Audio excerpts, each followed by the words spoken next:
Sa araw ng muling pagkabuhay, andito po ako sa Bethlehem, sa simbahan ng Natividad o ang simbahan ng pagsilang.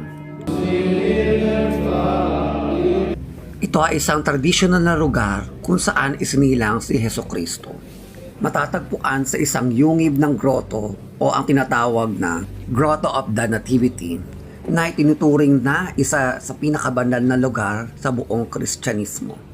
Na matatagpuan sa Bethlehem West Bank, ito ay isa sa pinakamatandang simbahan sa kasaysayan. Itinayo noong ika-4 na siglo at muling itinayo noong ika-6 na siglo sa pamamahala ng iba't ibang demosyon, Kristiyano, Greek, Orthodox, Roman, Katoliko at Armenian. Ang silver na altar na ito kung saan nakaukit kung saan ipinanganak ni Birhen Maria si Jesus.